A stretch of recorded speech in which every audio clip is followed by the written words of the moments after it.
was No, no, just no. It's perfect. I mean, so this is, we were just going to do kind of an informal format. I expect a few more folks will drop on as you're talking, but why don't we just go ahead and get started? yeah, And great. yeah, no, I think you started off in exactly the context I was hoping. I'd love to have some background from you guys. Looks like we're Kennedy School buds, so that's good to see. Um, and then it might be, I mean, Kevin, I think it's some music, I don't know, music fascinating that you've kind of come your path back another 20 or 30 years is a little bit interesting, so it might be worth touching on just Yeah. kind of where you've come from to be so now land Well, focused, and you've really yeah, that's interesting, shifted into actually. a focus Yeah, well, that and I resonate with, so it's also funny. yeah, I feel like there's been a transition for me too. So anyway, yeah, please, just why don't yeah. you guys take it away, and Okay. we'll So, interrupt you so once I in a while. started. I was an army brat, and my brother had moved. Been in 11 schools by the time he was in the ninth grade, and my mother said he'll go to one school. So my father got in trouble. We had to move a lot. No big deal. But anyway, he decided he would live in one place, and so we moved to Hayward, California, which is known for being the home of the Mitchell brothers behind the Green Door and Deep Throat, and also Hunt's Cannery and the cheapest warehouse space in the Bay Area and roller derby. And that's about it. I mean, when you have the cheapest warehouse space, that just says something about the where you sit in the ecosystem. People from Hayward almost never say they're from Hayward. They say they're from south of Oakland. And if you have to ask them like three times, then they're almost always from Hayward. So it's not a place where civic pride is. You know, we have the cheapest empty space is our differentiator. So anyway, Hayward. Then I happened to move to Mississippi, to the poorest county in Mississippi, with a daily newspaper that was the highest circulation in the state, and we'd have 40 or 50 people come on Wednesday night, block off the street and sell snow cones and bake sales and wait on the paper because we wrote about what people wanted. So I learned, to wander around and figure things out and build a business that would only work if the community thrived, because we were the poorest county, so they had to feel the need for it. And that's I luckily I didn't learn much in school, so I was somebody who wandered around and learned and figured things out. School never really made much sense to me. I couldn't figure, is that all you really want? I mean, whatever. I couldn't figure it out. But business made sense to me. It was multidimensional and ecosystem focused. And so I was the weekly editor there. I had to be really good because I was really very different, all those folks. And learned phrases like, I know that's right. Vague assent seeming things from black folks. I heard that, those sort of things. Because I didn't know what was going on a lot of the times. I went and asked the county agent, when the soybeans were turning brown, if that was a problem. And he said, no, it happens every year. I said, oh, I just meant like more brown. And, by the time I got back to the office, people were repeating, hey, how about them brown soybeans? I was out of place in a way everybody knew about it. So anyway, I became good enough that they would read the paper because, when you have no common ties, you have to be exceptionally good. So I became a good reporter. And then we started I learned all I could in Itawamba County in 7 years. And so we ended up going down to Jackson, Mississippi, and starting a farm-raised catfish journal because it had suddenly sprung to life because there were some ponds that wouldn't drain. And so a catfish farmer can make 87 cents on the retail dollar, where a cotton farmer in the same place is making 7 cents and a soybean farmer 3. So they had to learn branding, and they had to learn how to hire. It's not a commodity; it's a finished product. So we hired Willard Scott to go to all the NBC affiliates up the river to Chicago, and they would go to Shishi, Salina, Kansas, and say, "Oh, catfish! When it's not a scum-sucking bottom dweller, catfish doesn't have to pass the bar association in 14 states because of that ability." it's actually a flaky white fish. And so we would be on the local NBC affiliate with, the guy with good hair and the woman with good legs, and the local she Salina saying, "Oh, catfish is good." And we changed people's behavior because the technology changed the product, and so we created a big industry. And then then I told that story, and I'd written for some seafood magazines and all that kind of stuff. So the Mississippi Business Journal had failed 5 times and had 3 stronger competitors, so you could buy it cheaply. So we did that. And then they were out of business in 3 years, and we added a trade show. And I got so angry I couldn't be the voice of Mississippi business, so I started a data business. I bought a data business, monitoring legislation for lobbyists because they paid more, by the time. And Mississippi is used to being 5 years behind Arkansas in technology adoption, so they were ready to be online in 1994 when everybody else had $100,000 digital alpha systems and bulletin boards. And so we had a thriving web-based business using an alpha version of Cold Fusion. If you know anything about that, they were the first, and we helped them discover where their index froze when we had bills introduced in both houses, and keeping up with them all. And but I became a believer in the internet because I cut my distribution cost 2/3 from broadcast fax the previous year, but I could charge twice as much because I was at Bloomberg. Here's your court opinions. Here's your appointments. Here's the regulations. Here's the legislation. So nobody was doing that on the web because everybody was stuck in big systems. So we leapfrogged because Mississippi likes to be 5 years behind Arkansas in technology adoption. So that was great because I didn't have to be the face of Mississippi business. I got so angry at I discovered how intrinsic the racism was, and how it was like Trump, but back then. That was basically it. And they were proud about keeping folks down. And so we moved to California when my wife wanted to go to seminary and did a .com thing, and that worked out well. We sold it a good time, and my daughter said, "Well, Dad, what's your life about? You proved you can do business outside Mississippi, and you don't need the money." So I got on a nonprofit board and discovered Consensus was not a place for a serial entrepreneur. And then I went off to try to solve malaria in Swaziland and Mozambique. I discovered I'm not the guy to solve malaria. It's not a fast-moving Silicon Valley guy trying to act like a community organizer. It took me 2 years to realize, we had a tenfold reduction in mortality if we could, if you could teach the mothers to prescribe the symptoms. But it turns out I'm not a good behavior change role model in Maputo, Mozambique. It took me.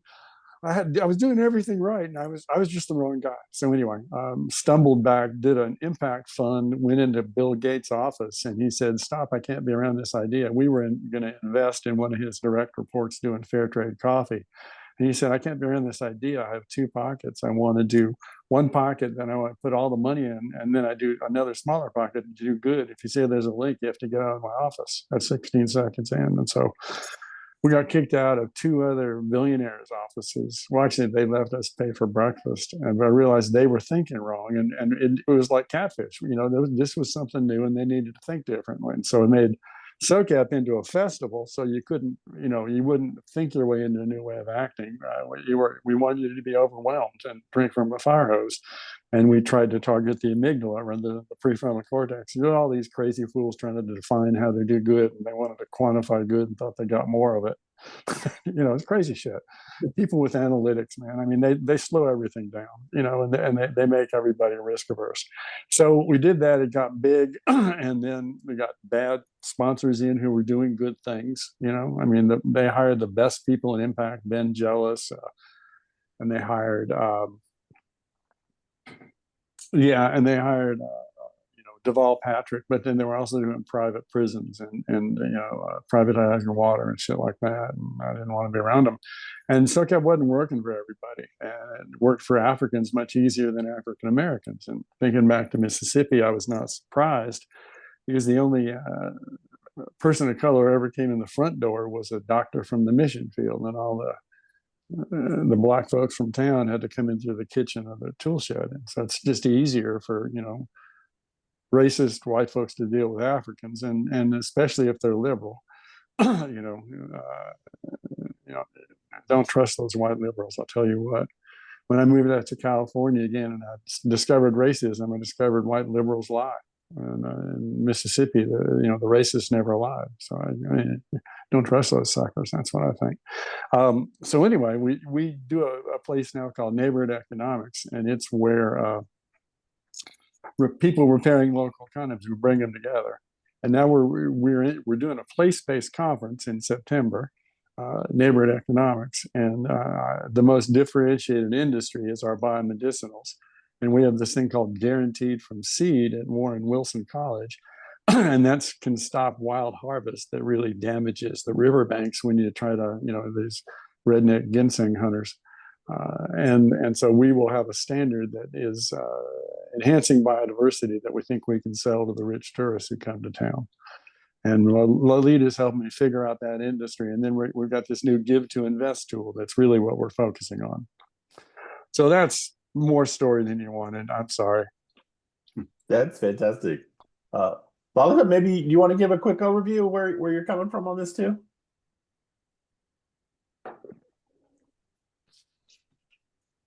Sure. Just let me apologize in advance. I have a snoring pit bull, so you may hear him joining the conversation intermittently. So yeah, I think what's really fascinating for me about this project is that I feel like there are a lot, especially in the social sector, a lot of projects that give lip service to the idea of a triple bottom line, where you can actually do something that is going to be catalytic in promoting community ecology and economy. But it's lip service for a lot of projects. So this seems to be that most of the time there is one that is really dominant. And generally I have found it's the economic one. And it's a challenge to try to think about creating a project that actually can advance the causes of community, ecology, and economy. And so looking at Appalachia, when I moved back home after my time at Harvard, I was really interested in working on issues related to rural poverty in the South. I had spent some time in Boston working for a really great nonprofit up there called Year Up that really focuses on urban youth. And as somebody who comes from sort of backwoods Appalachia, I found myself asking the question, well, what about rural people in the South? When I decided I wanted to kind of climb that ladder. So by way of backstory, I have somewhat of an unorthodox life history. So I was actually a high school dropout. I dropped out at not quite 15 years of age and was a teen mom and spent some time on social assistance programs here in the South. And longer story than I'm sure anyone wants to hear, but did end up climbing that ladder all the way to Harvard. But people ask me all the time, why are you different? Why did you escape that trap of poverty and so many other people don't? And I didn't like either one of the answers. So answer one is that on a lot of instances, I was in the right place at the right time. And answer two was that I moved away.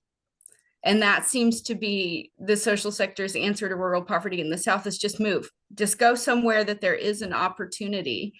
And I love this place, and I'm really focused on trying to think about creating equitable opportunities. So what the Watershed Fund is going to make possible is an investment in lower income rural communities, communities of color, and focusing on what do we actually have a regional economic advantage in. And it turns out that there's really an interesting economic advantage here for medicinals, but the standard for a long time has been wildcrafted. And I've seriously thought about fencing my 14-acre farm in because a lot of it is wooded and there is some ginseng up in the mountain.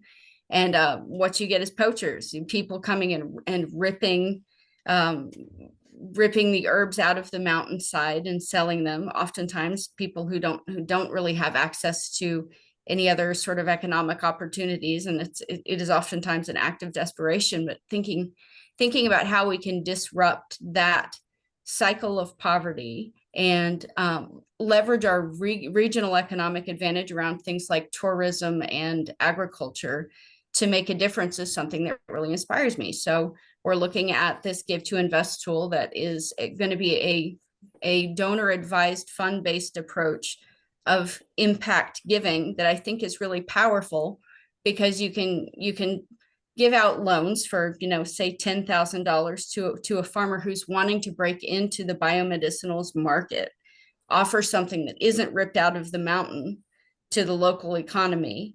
And then when they pay that loan back, that zero interest loan back over time, those dollars get to be used again to the next person in line who could benefit from the same thing.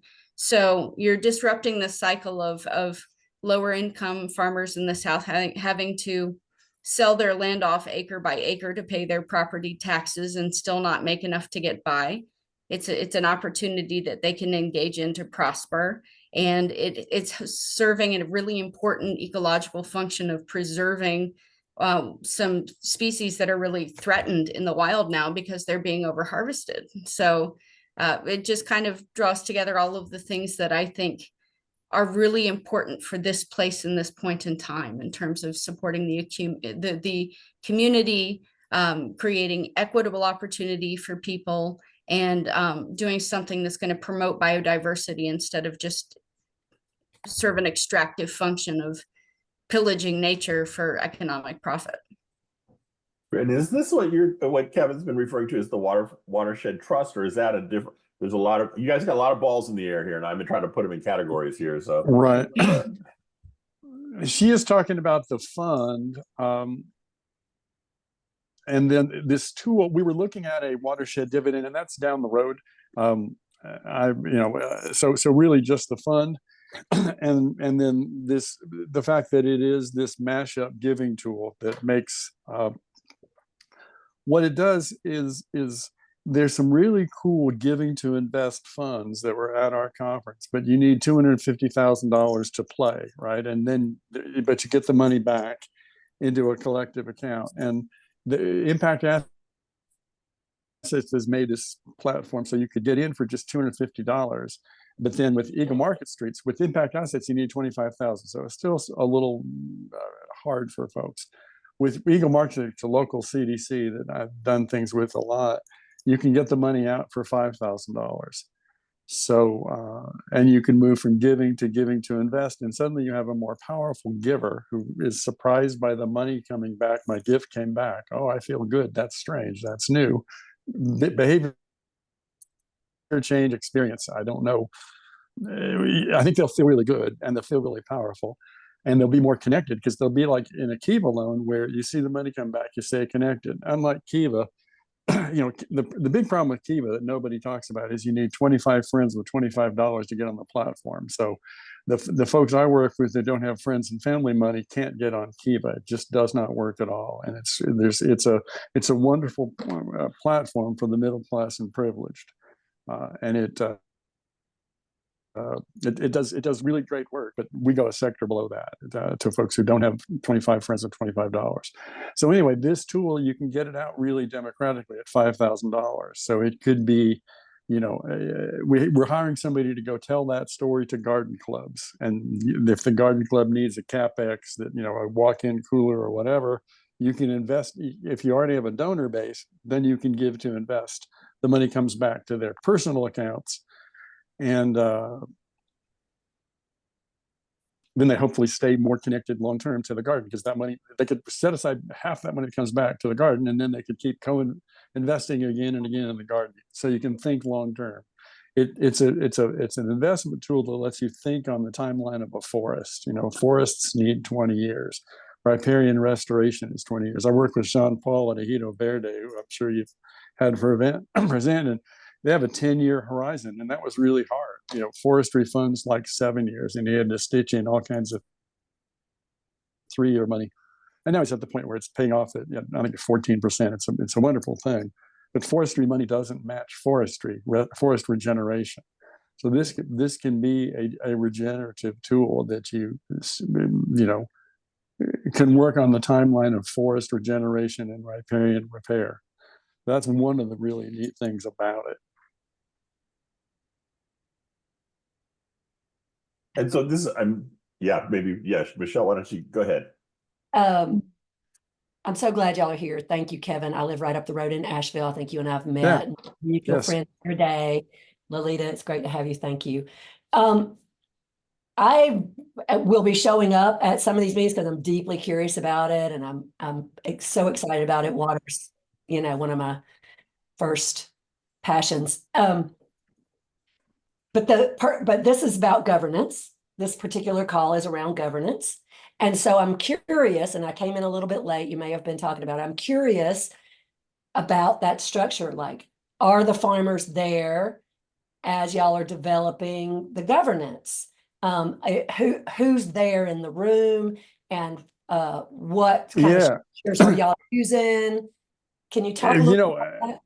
I was, when I talked to Dave, to want to talk about governance of the fund and the ownership and things. And what I've discovered is that a constituent element of the fund, this Give to Invest tool, is actually more valuable in the near term than the fund itself. We're going to do fund investments as one-offs. My focus will be that tool, but also working with nonprofits about it. We're working with Blue Note Junction, which does a really great,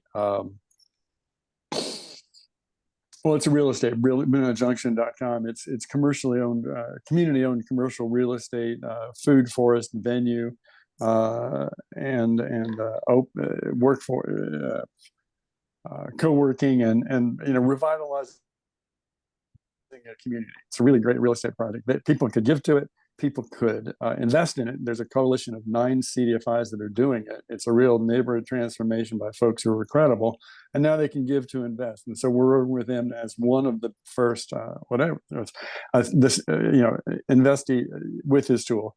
Another one is a farmer who is a biomedicinal producer, Sarah Nunez, and she's a really interesting, you may know her, local peacemaker, but to cover the bills of all the good work she does, she has biomedicinal products, and she has 3 elements of CapEx, 2 at 11,500, that will enable her to sell more products so that she can give more time. But I think, you know, and the Lolita is going to take the lead on seeing if it's, you know, investable, and we'll work with the folks at Eagle Market Street who have also got underwriting experience, and you know, we will rely on Eagle Market Street, right? Eagle Market Street for providing that, but Lolita has the industry knowledge that Stephen, the investment officer, doesn't have. So, you know, it'll be a collaborative between her industry expertise and Stephen's, you know, dozen years of being an underwriter to make these decisions. They're character loans, right? And you just need to say, can you tote the note, and can you make money enough to pay back? And that's for the fund. That's for the fund, yeah. Cool, thank you. My focus is popularizing this tool, because so we've got a conference coming here. We do this neighborhood economic conference. We're going to come here in September, and I want to see a whole lot of this Giving to Invest, more powerful giver innovations, because I mentioned. So here's the other part of it, and this seems like we're all over the map, but we're not really just local. My daughter BJ Harden Jones and I are doing a class called Act Local, and the first class is about this tool.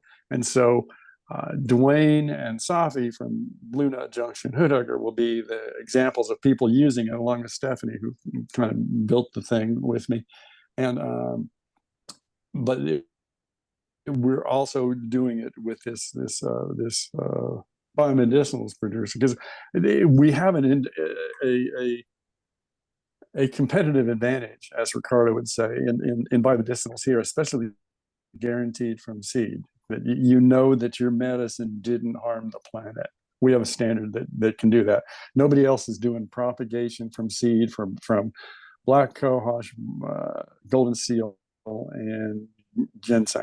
So, you know, we want to compete against the wild harvest and realize that it's damaging. So, right. But so it's not about governance. rebrand Realize that Wellcrafting as a handing problem. out this tool is greater than creating an organization with governance around the fund. I think, as I see it, the fund will do one-offs, but I want to see this innovation proliferate in this town. So when we presented this to the folks at 12 Baskets, the Asheville Poverty Initiative, where we're going to do the class, they said, "Oh my God, we need to do that," and they're going to bring like 7 other nonprofits who are local, credible justice focused nonprofits, because everybody will know what to do with it. Like, we were thinking we would have to encapsulate the tool inside a fund, and that we would create an institution to talk about governance there, that could happen. But right now, everybody says, "No, give me that tool. I can use it over here on this project." Every nonprofit has a tool that, if you have a donor base and you want them to feel more powerful and get more engaged, then this does it for you. So, Kevin, say what the tool is again. So it's a mashup. Okay. Impact Assets, $3.5 billion, 3.3, I think, $billion donor advised fund is big enough to get small. Okay. So you can now have a sub account which will let you give to invest by only putting in $250 rather, excuse me. So it's really deeply democratic. I'm contributing into a DAF. You're contributing into a DAF. You have a sub account. Okay. And then the money can go out. Impact Assets has a limit of $25,000 before the money goes out. With Eagle, we're saying, let's bring the innovation down to the grassroots people for whom $5,000 is a real stretch, right?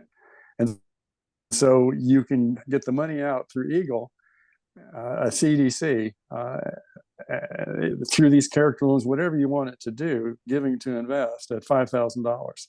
So all the nonprofits knew, they have a $5,000 or $10,000 capex they need right now. One we talked to has $150 in heating that can be paid, that goes away with $10,000 of insulation on the roof, right? So that's a long-term play, but I mean, it does pay off, and so you can set whatever timeline on it. So it gives them $150 to use today, and then you give them some patience before you ask for the money back. And they're the givers; they can decide how long it takes, right? So it brings capital to folks who don't have it easily, and if you have a donor base, it makes those donors feel powerful and more engaged. And then you obviously need, some culturally appropriate technical assistance, because you don't want a lot of powerful white people trying to get their hands into the middle of things. And they have to learn the difference between their intent and their impact if they want to be engaged. And there are ways to do that. I've been one of those guys. You have to learn that. So yeah, that's the tool. It's this mashup, it's financial innovation brought to the smallest level. That's the thing that makes a difference.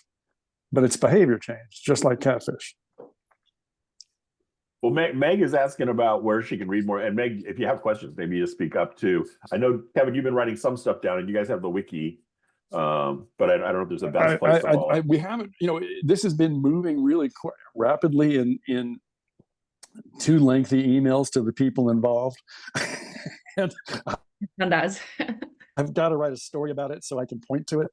But I've been getting people who weren't that financially literate wanting to do financial innovation, right? And so they're, Hood Huggers in Burton Street, and Burton Street is one of those urban renewal neighborhoods, that was destroyed by, freeway coming through and all that kind of stuff. It's trying to restore itself here in town. And anyway, it'll be within a day or so. We'll have it up on my blog and our newsletter at the Neighborhood Economics.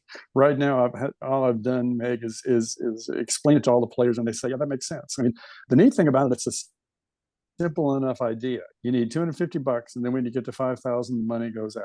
You need a group to say, it is based, unless you're a nonprofit creating this as a tool for yourself, this is a tool that is designed to not work without, if you're of average means, you need to collaborate. You need other people 20 people with $250 to equal $5,000 or whatever, right? I mean, collaboration is built in at the local small scale. Yes. So, And oddly enough, with these DAFs, it's easier to invest and lose all the money than give. And you can set your design parameters that way. It's like giving, you have to fill in lots of forms. Investing, expecting no return, is super easy. It's just anyway. So you invest to lose in order to give. thank you, first of all, because your audio breaks out sometimes, so I couldn't understand a few words. But yes, if you can put in the chat the blog that you're going to publish this on, because I work currently. Yeah, it'll be first on my blog, and then it goes through editing to be on our newsletter. But I can write about it longer. Let's say I will go to that. Thank you, because one of my challenges is that I work with a coalition of indigenous tribes in the Amazon and in Latin America, and a lot of the local communities are trying to have other financial modeling to invest, especially floods, fires, but also to create the kind of socioeconomic strength that allows them not to be so vulnerable to the plastic industry, the wood industry, and whatnot. So I'm really actively, I mean, David knows that I would love to participate with a lot more of these community calls, but I'm really focused on the ones on financial tools that are community driven and governance tools that really can create these like steering points, right? Really working with where the communities are, with the challenges sometimes of non-bankerized people. So yeah, I would be delighted to. Yeah, this works within the U.S. tax structure, right? Yeah, that's what I imagined. To make philanthropic givers feel more powerful and more engaged. It's a luxury good and user experience design. We're designing the end user experience. Do you feel more effortlessly powerful? Then that's how we want you to. Are you surprised again by abundance that shows up regularly? Okay, that's an experience we want. So I'm going from the end user experience. Feel effortlessly more powerful and more engaged with what you care about, but having to collaborate with people. We can turn a nonprofit's undifferentiated pool of donors into an intelligent, locally focused giving pool, where the donors of last quarter have to decide on how to invest that 5,000, and then when the money comes back, they have to say, how much does that nonprofit get, and did we find something as the money went out that we wanted to connect to in a different way? It incents cross-disciplinary giving circle use, right? And it also lets you do it on the timeline of infrastructure or riparian repair, because you can rely on it just coming back if you do the stuff right. Thank you so much. I will definitely look. I can talk about why I built this part of it. So we stumbled into a giving to invest tool with this community equity fund, which solves the problem of friends and family funding. And we discovered you had to do it through equity with 2 years of runway and then revenue share. But I was giving to invest back to the fund at Eagle Market Streets, the CDC we work with. But then I ran into the 5 church ladies who were the first money I brought in, $2,500. They like to do 500 each. And I said, hey, your money went out again. They said, what do you mean? You didn't come back and ask us for more? I said, no, it just went out. It's month 27. They've started paying back at month 25, and your money's out, and I can tell you where it is. And they said, well, you didn't ask for money. I said, no, but your money's out there doing it again. I realized, I wanted to structure the experience so that group of 5 ladies would feel it and then think about it and then say, what do we do with it? And so this is designed for that group of church ladies to have a better experience and feel the thing that's happening. Is there in the link also a way eventually to contact you in case there is space for try to apply this to other cultures or jurisdictions? I would love to. I mean, it's a tool that should be shared widely, and it works anywhere in the U.S. And I have no idea what the philanthropic tax structure or motives or things are in your part of South or Central America. So I'd be glad to explore it, because this could be a big deal. I think it could be a big deal anywhere, but governance, as Michelle was asking, and governments decide on their philanthropic tax structure and how they incent things. So who knows how it works, where. Okay. Yeah, I mean, when I was talking about governance, it wasn't about government necessarily. Right. Sometimes government is part of a governance It's like structure. when I was But it's talking more like what's going on in the governance about governance. And now I realize everybody just wants the carburetor. So, No, this has been great. And there's been the tool is what everybody wants. No, there's been super valuable. I believe I can speak for everybody here that this has been super valuable and inspiring. I was just curious too about, and you answered it like, we say governance gives form to power. I'm curious who's got the power in these initiatives, and how are they forming power? What are the structures that are being used? Yeah. Newer, are they not like, how Can I dive in on this one? Yeah, and then also not just decisions being made about bylaws, but around the marketing and who participates and things like that. Yeah. So one of the things that I think really is interesting about this approach is that it's a form of distributed governance. Yeah. So many social challenges are a lot easier to solve when you have strong social ties, where you actually feel like you have a voice and you get to be a part of something. So with the give to invest approach, a lot of the choices about what's actually happening with those resources is distributed out to the people who are getting into the game, which is that's just generally the donor advised approach. But I think that what's really interesting about this is that it's happening at a more granular level, so that you actually have a much closer connection to the community in which the giving is happening. And I think that notion of distributed governance is permeating the project. So the goal is not necessarily to concentrate power in the hands of a bunch of moneyed white people, but to distribute that governance down into the community in a way that gives everybody an active voice. And that's sort of the drumbeat, I think, what's really behind this from a big picture perspective, what's trying to be accomplished. Did I get that right, Kevin? I don't think he heard you. I don't think he heard you. Kevin, did I get that right? I think that's really true. I mean, ceding power is what we're focusing on in a whole lot of ways.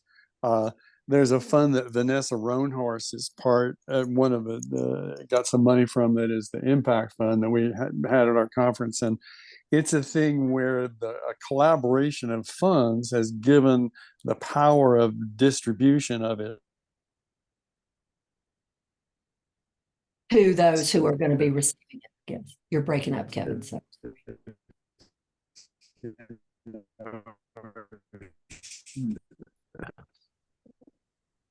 Kevin, are you in the woods? Is that North Carolina Wi-Fi? Yeah.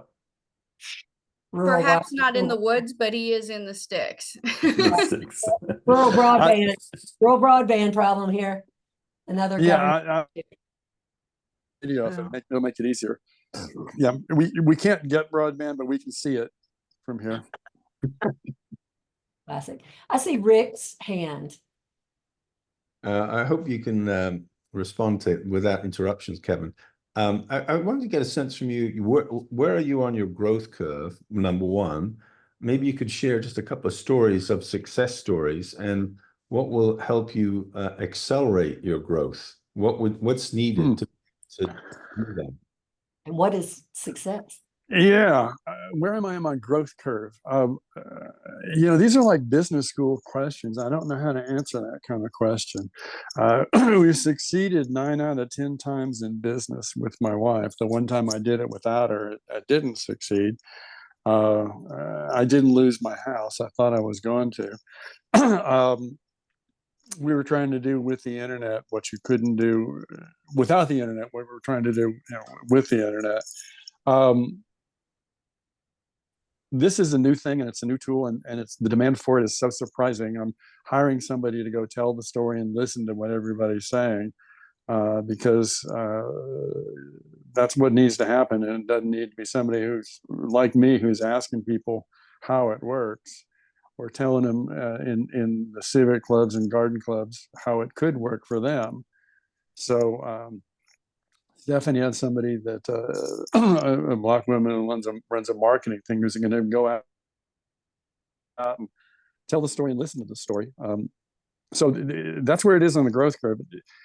I was trying to build something at a higher level, like a fund. Turns out everybody wants a piece of what makes the fund happen, and they know what they want to do with it. So I've pivoted to distribute this thing that everybody knows what they want to do with. And I never told a success story. I bet that's a thing people do. I need to package up some success stories probably if I'm going to do this better. There are probably ways you package up success stories too. Those are both questions that I don't know how to answer. So things have mostly worked out. Like 9 out of 10 times it worked, but I never packaged up a success story. What do you do with a success story, and why do you do it? I'd be curious for the fund and for the project to hear from folks, like what success mean, like what would be successful, like what would success look like for you, for Blue Note, and for Eagle Street, and for the farmer. Yeah, like, success look like for you, and then you start to be able to tell the stories of, did that happen, or what did we learn? Well, what I found, trying to do behavior change on the ground in Maputo is that people who look like me are not the ones that people quickly respond to when they want to talk about things that work and don't work. And so we're hiring a younger, very sociable Black woman with a marketing thing to go ask those questions, because I know that I'm arrogant and I project power, so I don't need to be the one out there doing field research. It took me 2 years in Mozambique to realize, shit, I don't need to be in the damn field. Forget it. So somebody else does. So those are good questions. But I mean, she's going to go talk. Yeah, to the people that's going to be interesting. Yeah, she's going to go talk to the people. Really informative, and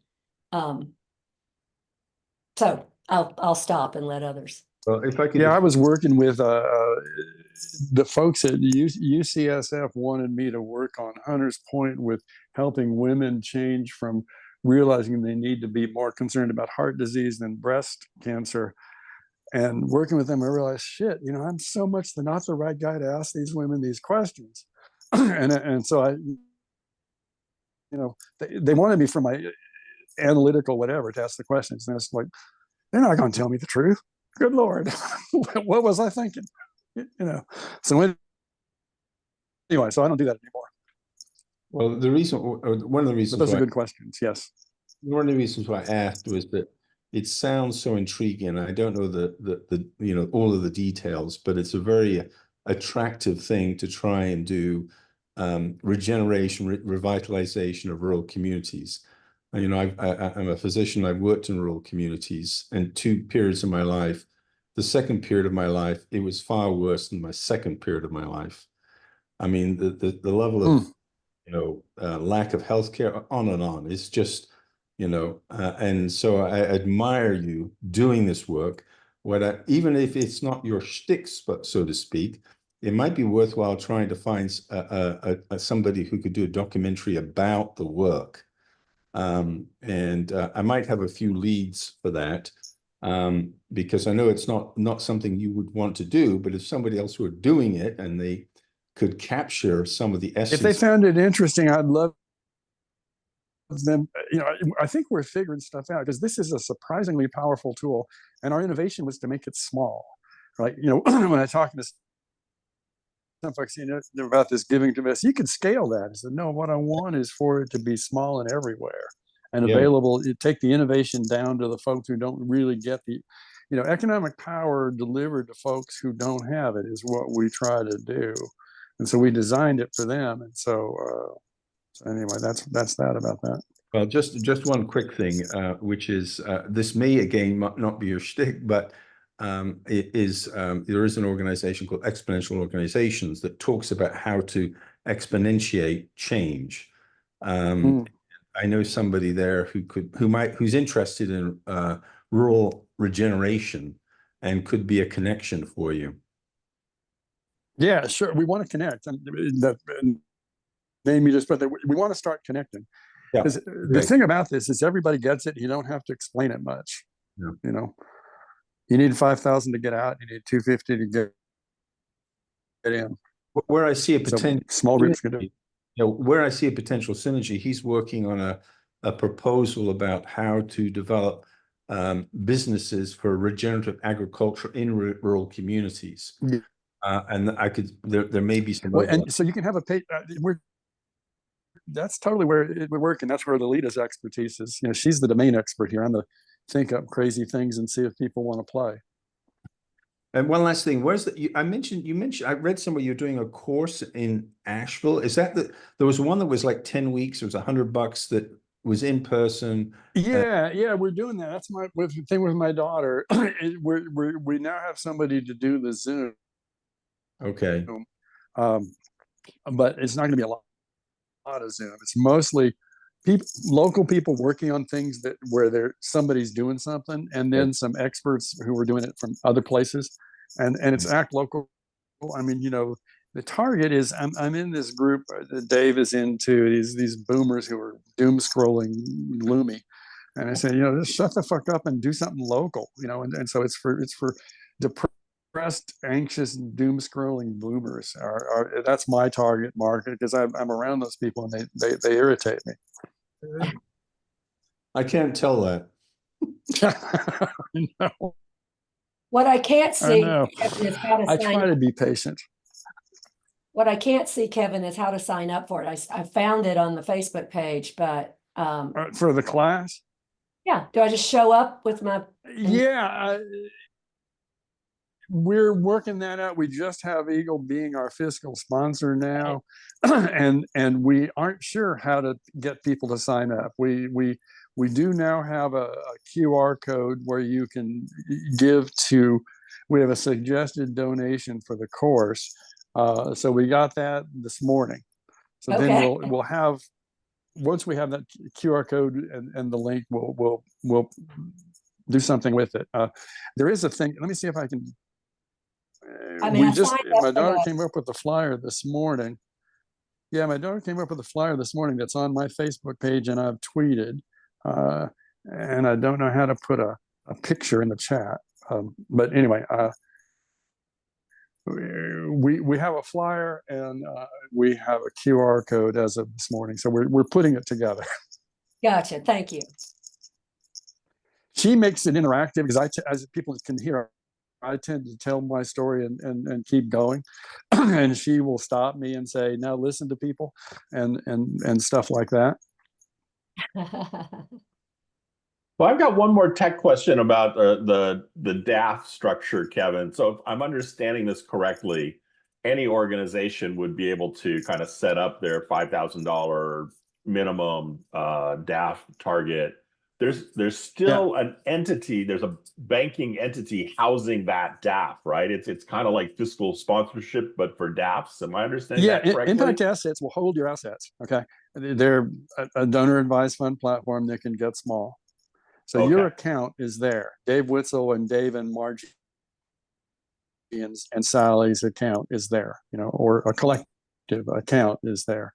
And then to go out at small dollars, it goes through a loan form. Right now it's just zero interest, but but again, you can also design it to lose all the money because it should be a gift, right? And it's easier to design a zero return investment than it is to design a gift. Got it. So they house the DAF. So they house it. They do all the tax stuff. Got They it. Yeah. send things saying you've donated this and you get to deduct it. Eagle, gets it out and takes a fee for doing that bundling, if you will. Okay. People come to Eagle and say, we want to go, restore the sidewalk at my son's elementary school. That's really cool. So we got like 5 minutes, but of you left. I'd love to grab it. And I'd love to hear about the event. How was San Antonio? Tell us about the Neighborhood Economics Conference and what's coming up. And thank you. So it was great in San. So Peter Block. It all goes back to Peter Block on why we're different. If you don't know Peter Block, you should. He's Googleable. He's one of the founders of asset-based community development. He's now got a thing called, I think it's Common Ground in Cincinnati. And he said, when we did the first of these things, he said, you can come to Cincinnati, but you have to have a bigger effect a year later than the time. So we designed to have a catalytic impact later. After the pandemic, we really cranked it up in May in Jackson. And Jackson, Mississippi, 85% Black. It's at war with the state legislature, who's white. There'd been a white flight from South Jackson. And so you could buy a house for $10,000 in South Jackson. And the only people doing it, because developers had fled, was the Black church. One church had bought 118 parcels. And then there's no real effective philanthropy in Mississippi other than a couple of people. So the money that comes back is some smart kid who goes to New York or Chicago and sends money back. And there was a lot of zero interest revolving loans to do housing renovation. And so we got all of them together, all the ones that were doing it you got floods of bishops because everybody creates their own new denomination of 3 churches. And so we got them all to do an asset map of their square footage, their deferred maintenance, their mortgages, and the potential, and the work they'd done. And we got some institutional faith-based funds to come in and take that housing to scale. So that's like an impact where we tee up something that should get attention, and we find some folks to fund it. In San Antonio, the local impact, and I'm just talking about the local impact, is they're trying to do this thing called a corridor. And a corridor is trying to keep so long, Alita, thank you. And she's the domain expert, knows all about the farming, the regenerative. I'm just think up crazy things and find enough money to get some people to pay some attention to them for some time. And so anyway, a corridor is a really interesting thing. When we came in and our linear category person who wanted to say, where's this go? He says, well, this must go into innovative housing. I said, no, it's not there. He says, well, it must go into community-focused commercial real estate. And I said, no, it's not there. So, well, it must be entrepreneurial ecosystem. No, it's not there. It's all those 3. And that's its problem, is that nobody funds all 3. They fund housing, or they fund commercial real estate, or they fund entrepreneurship. But this is happening all over the country. And so we brought in people doing that same approach to retain and revive neighborhoods. From Baltimore and Kansas City, and Philadelphia is the best one, the Kensington Corridor, and Crenshaw rising from LA, to validate the category. Because in San Antonio, people were saying, is this not work, or does our leadership not work? And so we brought in folks who were doing it better and bigger, so they can say, oh, the model does work. Well, therefore we have to assess the leadership. And so, we design it for the early majority, because thanks, Rick, the early adopter money is already in. Community Foundation, the Spurs Foundation, the San Antonio Spurs are a phenomenal organization. And, other foundations are in. But the 4 banks, then there are 4 good banks who work in San Antonio, and then there are banks that have CRA, Community Reinvestment Act. If you have to do Community Reinvestment Act, you're a bad bank, has to pay to do good. But there are 4 good banks there in San Antonio. But they're not sure about this project, because they said, does the model work, or is it Ramiro Gonzalez? And I love Ramiro. He is a great storyteller. He's not an operator. So there will be a change in leadership, and we hope the banks will take it seriously now, having taken it back to the early majority, who were the other three banks. And they were part of a 3-day lab around this, where the people with more experience from Philadelphia and Baltimore and LA and Baltimore, LA, and in Kansas City, all showed the banks, but showed the folks in San Antonio what the path forward would look like by folks who had serious operators. And so we hope that our hope is always that the early majority signs on to something where people are starting to pay attention to it and takes it to its natural scale. So I think that will happen. I think we will have a leave, and we're hoping to have a leave behind around the guaranteed from seed standard here in the Western North Carolina that keeps makes biomedicinals healthy and not the scavenging of wild harvest. So it's a conference that, and it's hard to measure because we don't have direct impact. We catalyze a system, and then you can point to where that there is more money there. But people like direct impact, and we do catalytic ecosystem impact. So it's like you have to have a system perspective to fund us, because we don't produce heads in beds or food on meals or whatever. People like direct impact and linear things, and we can point to 3 or 4 different examples where we catalyze something afterwards, but we didn't do it, but it wouldn't have, but everybody says it wouldn't have happened without you. So anyway, and then you're that's taking what this, we do. You're We're taking doing the that show to here, Asheville? and then the next one is in Chicago. Chicago. Yeah, we're taking it to Asheville in September, focusing on workforce housing, because no restaurant can be open 5 days a week here most of the time, because they can't afford to drive into town. Our tourism industry is strangling, so there's actually some interest by folks who make money in hotels and restaurants to solve this problem, and we have a lot of new ways to do it. So one of the ways that's actually most interesting is you have a near zero cost base if you build workforce housing for rental on church land, and the church has an annuity revenue, and we're bringing in a couple funds that are doing that. One, a big one here in North Carolina. The guy is the biggest individual home builder in the country, and he's figured this is the new thing he wants to do with none. That he wants his life to have some meaning, and some other funds doing the same thing. But you have a near zero cost base, and between 50 and 100,000 churches are closing a year.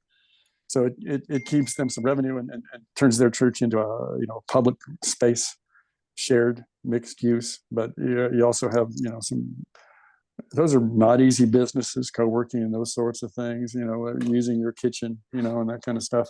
So if you have some revenue of annuity-like revenue, you keep a worship community alive and turn it into public space. So solving workforce housing for gig workers in Asheville is a whole lot of the focus of this conference, along with biomedicinals. We'll figure out. Oh, and rural health. There's a bunch of money doing Purdue money tied to opioids, tied to tech, that's coming in through MAHEC and UNC Medical Center and some other folks like that. And they want to. So there's tech, opioids, rural health will be another one of the focuses. There are counties in Western North Carolina that have no doctor, not a single doctor, not a hospital, but not a doctor in the county. Which county is that? Graham County. Oh, there are counties. Yeah, there are counties. Yeah. Is one. What county? Where Robbinsville is. Which county is that? Right. Where Lake Santilla is. Okay. Yeah. So rural health, workforce housing, and enhancing because so many gig workers are herbal workers, right? They're also your light worker and your waitress and your car parker or whatever, and we can make them more resilient with this give to invest tool and the guaranteed from seed and that kind of stuff. Yeah, we've taken gig workers, workforce housing, and an industry where we have an advantage. we've taken you past the hour here. Is anybody else got any last questions you want to sneak in before we let him go? Really fascinating stuff, man. It's so good to hear your one of the reasons that I'm having teaching the class with my daughter is that she'll remind me to stop and ask questions and listen to people. She probably should have been here. I mean, you did a great job, but if you let me go, I'll just be, I'm just this wandering storyteller, wandering around figuring things out and seeing if people want to do the new games I come up with. They're fun games. I appreciate being back in touch with you, Kevin, and look forward to seeing you. Michelle, it'd be great to connect offline too, personally and stuff, and learn about your work. Awesome. I won't be there March 20th because I'll be in Minnesota facilitating a regenerative poultry alliance. Hey. But yeah, I'm really excited. So I would love did we have each other's email address, or Dave can connect us, or I'm probably on this invite. Yeah, you're definitely, you guys are on the Slack, so you can find each other through the Slack. Yeah, just an email, and let's just get coffee sometime. Sweet, I'd love it. Thank you so I'm much. glad to know that you're getting that Zoom because I won't be able to do that come in person that evening. I'm sorry, y'all. I won't be able to come that in person, but I want to be in that room. I think we have somebody on our team who can handle the Zoom, and so we'll go from there. So excited. Artie, it's good to see you. Thank here. you so much. Well, this tool, I thought I was going to talk about a fund and how to govern it, and then there was a dividend tied to the fund, and that was where governance. And it turned out they just liked the part, No, it makes a ton of sense. Give me that carburetor. Don't need your car. It's like, oh, okay, got it. Yeah. No, I really think of it as like fiscal sponsorship for the a project, a nonprofit project. I don't have to run all that infrastructure. No, it's fiscal sponsorship, but then the money for your donor comes back, and so you have a real engaged, tight experience. What does that mean? Money comes back. Hey, Kevin, can I try to describe it? I've got it right. Let David. Yeah, please go ahead. So what I'm understanding is that a nonprofit can go to this fiscal sponsor, the DAF sponsor, and create a DAF that's as small as $5,000, get 20 people to contribute into it, so you've got your $5,000 minimum. And then that DAF could invest, not donate, invest that $5,000 in the nonprofit. And the nonprofit may or may not pay it back, right? And that DAF is actually, it's set up to be a donor fund, so they could be donating the money, I suppose, but you're actually using it as an investment vehicle, right? Right. So say they want to set up so they can use it for their regular programming that's part of their mission, or they can set up a business or something, or it would have to be something that have a return. I don't know. You would want something with a return. So something like insulating the roof of your building so that your electricity costs go down. Okay. Right. It has a positive return on the investment, and you could pay it back over time. Right. Cost savings or revenue producing eventually. So the nonprofit pays it back. Right. Through. But it pays it back to its donors, right? The money goes into the DAF account of each individual donor. And then are the donors taking a return, or are the donors? The donors have to leave it in their DAF, but they can give it again or use it for, like if a Sunday school class does this, they can get the money back. Half of it can be for new bulletin boards, and half of it can be to reinvest in, biomedicinal producers or whatever. You have a group who has to decide, we got this money back. What do we do with it? So the donor has taken their tax deduction. They've donated it to the DAF, and got the donor has taken their tax deduction. And so they have $250 that's now in play. Again, let's say that, they have the $250 that went out, $250 comes back. Now it's in play, and you could add $250 to it, and then you have $500. What if there's a return? And so we're working on. What if there's now 250? Could be a return, but it doesn't go to your pocket. It goes to your philanthropic fund that you can reinvest. Got it. So the donor still has control of the investment, but it's foundation, it's nonprofit. We're not pulling profit. But you need to work with so you can have an account for $250. Yeah. Okay. Right? And you can, Eagle Market Streets can say, put your 250 here toward this project that needs 5,000. But when the money comes back, it comes to Michelle's DAF. So now you have the money you would give and the money that you gave that came back to give with again. Okay. So So you have I'm twice getting, as I'm okay. So I'm missing. So much money because your money came back. So I didn't understand, right? So now what now I'm understanding is like I would create a DAF at Insight And impact assets for $250. and I would put dollars there, and then Eagle is the gateway to get it out the door because you need $5,000 to get it out the door. So the recipient is going to have to organize the 20 donors. Yeah, or a group of moms of a classroom that decide that they, their kids are walking. So once they hit the $5,000 level, then that those people can aggregate their money and it can be allocated to the recipient. To the recipient, right? It has to, and you can invest in for-profits and nonprofits. There's no problem. Because it's an investment. This is what's funny about it. Michelle, the DAF is intended, I think, to take donor money and then you can donate it to places. But you actually, it's in a bank. You can invest it too, and so you're using the investment side of it, not the donation side of it. Yeah, this is all about giving to invest. You only become a more powerful giver if you expect the gift to come back. Yeah. And then you can reliably expect the gift to come back. Catherine, are you asking? No, I'm just thinking. I'm trying to understand more deeply too. I've got a regenerative project here that's looking at soil and water, and I'm trying to figure out if it will to fund pay off patiently. Other players in the city to fund this. Yeah, exactly.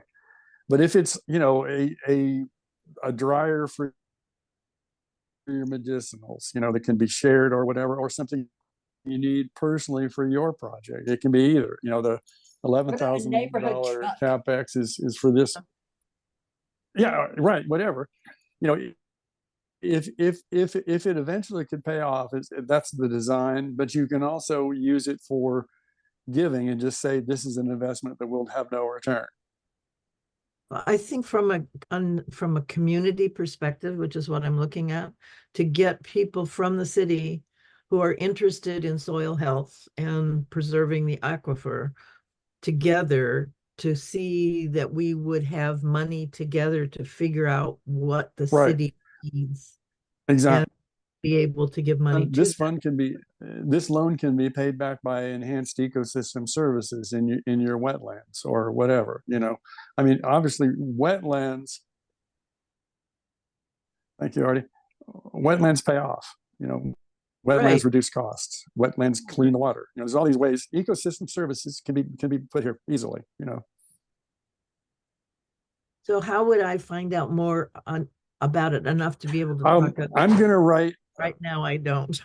I would be up there, and I will put in the two organizations you need to contact. One is Impact Assets, and I'll get you to Tim, and he'll get me quickly to somebody who can handle the onslaught. He founded it and was CEO until it got to $3 billion, and now he's doing this as a special project. But he will hand this off anyway, and he will get you into the account. I mean, he'll just send you to somebody.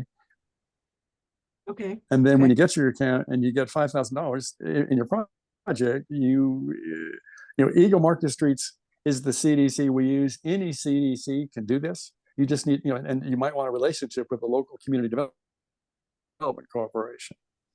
Okay. Who will just follow the model that Eagle Market Streets has set up. Because, this should enhance your relationship with local funders and local intermediaries.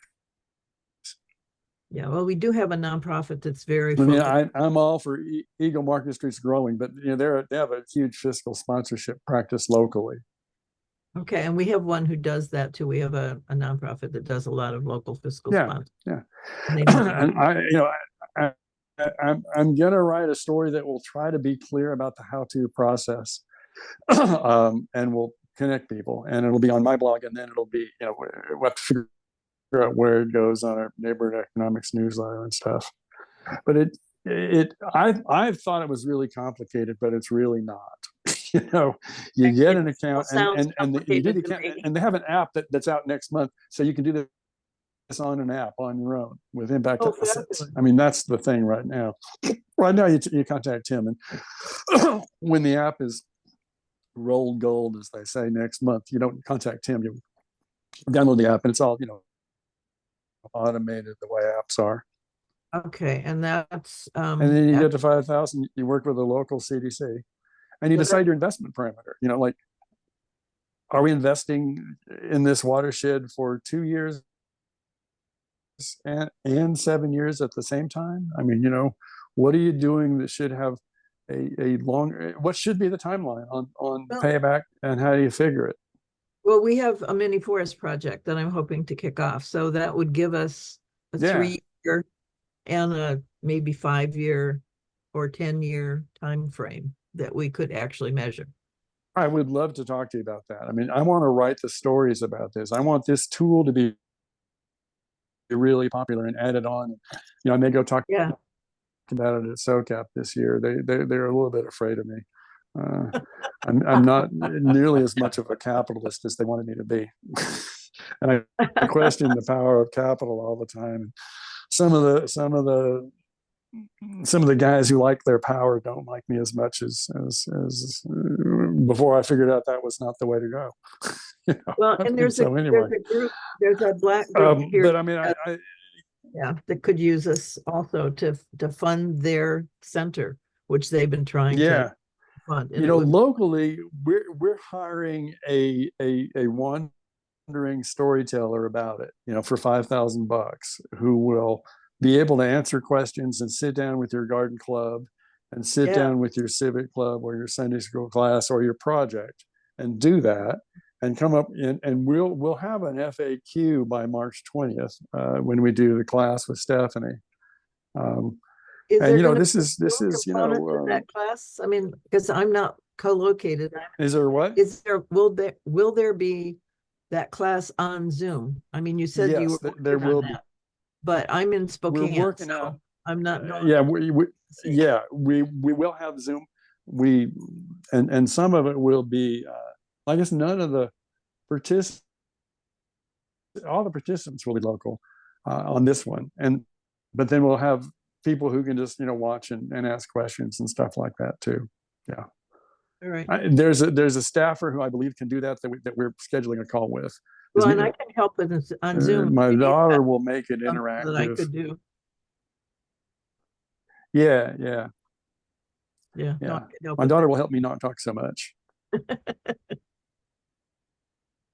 Thanks again, Kevin. Hey, Kevin, thanks so much. Really appreciate it. But really Catherine, I'd love to email and talk to you, because I want to see how this works. I mean, this is like launching everywhere, and I just want to see, how are you doing it? Put your email in the chat, if you would. I will put it in the chat. Well, it's in the invite, but let me put it right here in the chat. Let's see.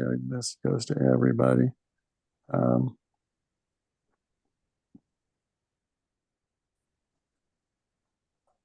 Yeah, I'd hope to have the city support this project, and they decided maybe next year. So I'm scrambling. If you get out in front of a project the city cares about, they're much more likely to fund it. I never count on the city for innovation, but they really can take things and make them big if you get out in front of what they care about.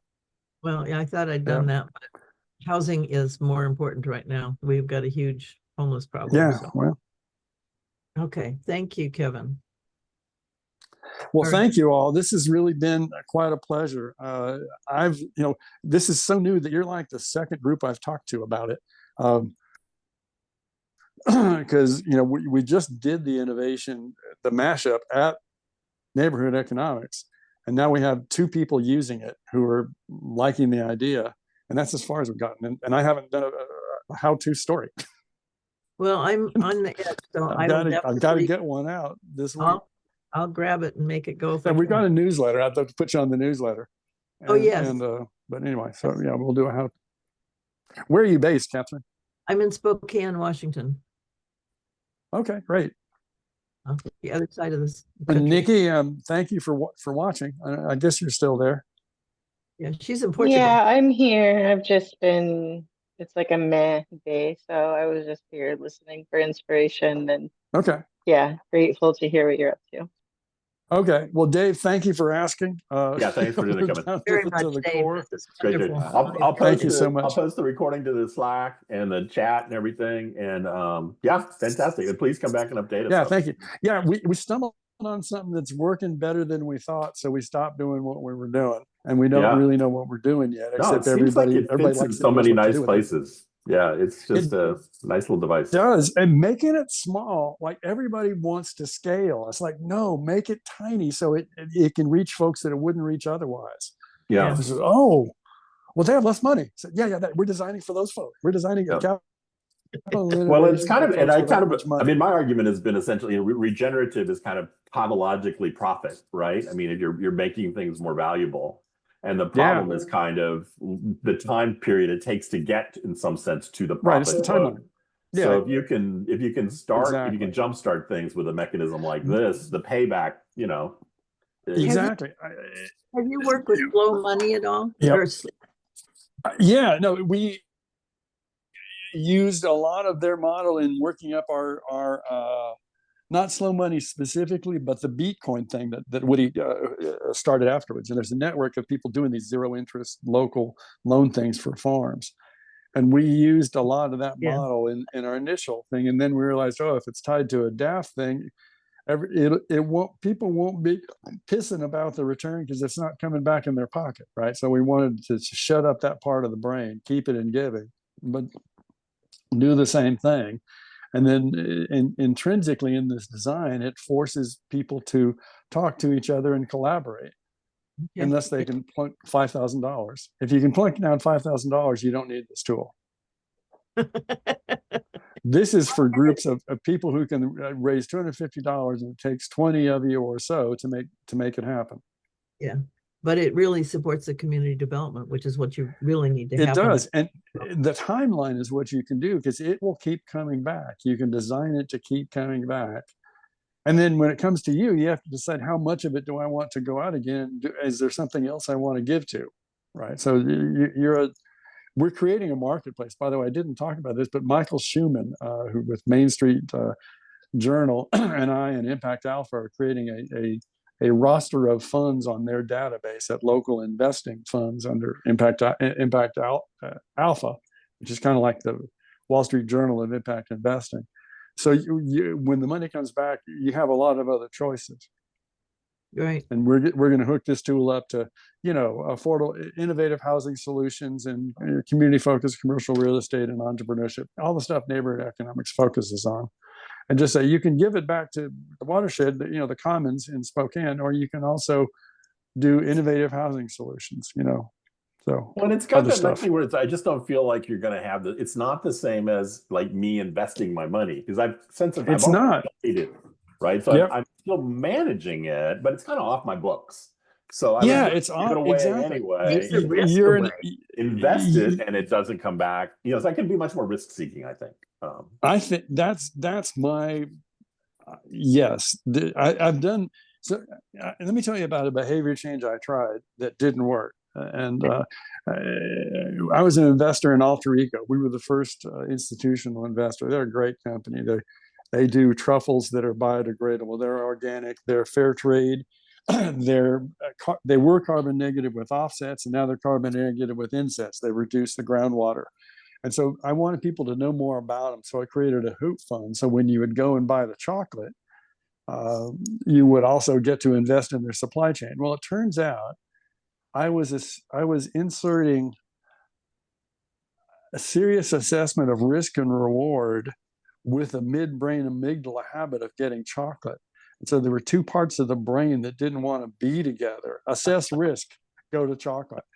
And people thought it was brilliant until they did it, and they hated the experience. It was like bringing your mother-in-law along when you want to have an affair. It's often not very productive. So this is a part of the brain that will feel good. You know, they will feel more powerful, surprisingly abundant, regular, surprising abundance. You know, I've been talking to some doomers, you know, these doomers and their collapse people. And they're saying, so this is actual regular abundance you can rely on. It says, okay, if I think about this, I don't have to stop thinking about collapse, do I? And it's like, no, you can just think about this is a replicable hope module that you can act on, but you don't have to change your view of the world that everything's going to hell. You can stay there. You are perfectly wonderful, allowed to stay in this rainy place. Oh, I can see two places that this would be really wonderful. The Black community in particular has been so struggling, and this would just give them the power to do what they need to do and to really control it. I think it would be just marvelous to bring. That's so great. Thank you. Well, I'm figuring out how this works before our conference in September. Is you know, I want people who are experimenting to come and say, I did this and I did this, and you know, here's how it could work there. I need to know more to be able to take it to them, but I would love to do that. I'd be glad to work with you on it. But then, you know, I think if you could find, and you could be the person to be the storyteller. You know, we've just decided that, you know, it didn't need to be me. We needed to hire a storyteller who would tell the story, but then also work with the early adopters to see how it works and stuff like that. You know, like when I go out to listen, I tell you more of my story. Right. Well, yeah, we can talk. Yeah, I don't. That'd be great. Yeah, yep. Figure out how to make it work. Thank you so much, Kat. I am so excited. You know, I mean, the thing is, people get this, and I can use it here. That's what happened when we were presenting to our host. They said, oh, there are these 6 nonprofits who will know what to do with it, and they got to get there. Yeah. No, I have 2 projects that I think, and if I could get the Black community to understand this and to be able to do it themselves would be just fantastic. They've been kind of struggling, and they really do need. Can you send me like an email with your URL, and I will include you as one of the people thinking about it. If I can just put you in the story like that. Sure. That'd be great. Sure. Okay. Thank you. And there is a URL of where you work or do this stuff. Yeah, no, I've got a website. That'd be great. I can. Do you want me to put it in the chat? Or? Yeah, if you can put it in the chat, I can just go there. That's right. And okay. It's not going to show everything. I haven't. As long as it's a placeholder in the story. Yeah. Okay. Yeah, this is like really big, and I want to give it away really fast, and I have no idea what it's going to be. Okay, that's my website. Yeah, I mean, if I'd ever had a plan, I wouldn't be adopting this so early. You know, like that guy had success stories and a plan. It's like, oh, I don't work that way. I'm gonna have a, you know, I've been successful in business 9 times, and I haven't ever written down a business plan the way they do when you're in school. I did take a business class one time. They said I needed it when I was like 4 years into business, and I went to an accounting class at the local junior college, and I said, oh, I just need to bring in enough money so that somebody else worries about that. And that was the last business class I was ever in. But I mean, I've spoken at them, but when they start talking that way, I don't know what to say. Anyway. Can I just appreciate your wisdom as my elder? Because I have in my lifetime done so many business plans. I hate them so much. And I have done so many of them. And now all of a sudden in 2024, they're like, oh, don't worry about it. Just do like a simple business plan, like 10 pages and some slides. Yeah. And I'm like, I've been doing 50, 60-page business plans because this is what you wanted. And now it's all just about like, you know, the investors have so much money to throw around that they don't even care about all that anymore. They're like, let's just see what sticks. Something will hit. Yeah. Yeah. I'm so resentful for the amount of hours didn't have of my it back life when I they wasted wanted them doing either. that. So, yeah. I mean, you know, I've hired MBAs, and their MBAs are useful. You know, if they do repetitive tasks well, and there are times you need that skill. You know, and I've got a couple MBAs working for me, and they're putting structure around things. You know, you don't need 2 people like me in a business. You know, we would I don't know what we would do, but you need a lot of those people who put structure around things.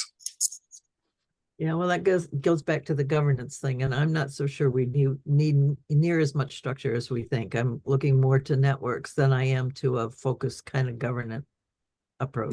This thing works across innovators connected with this tool would be really fun. Yeah. That's what I'm thinking too. Well, thank you so much. I've talked Good. more than I should have, but thank you so much. No, Okay, it's well, fantastic. See you later. I'll post it. Thank Great you. to see everybody. All right. Bye-bye. Thank you. Bye.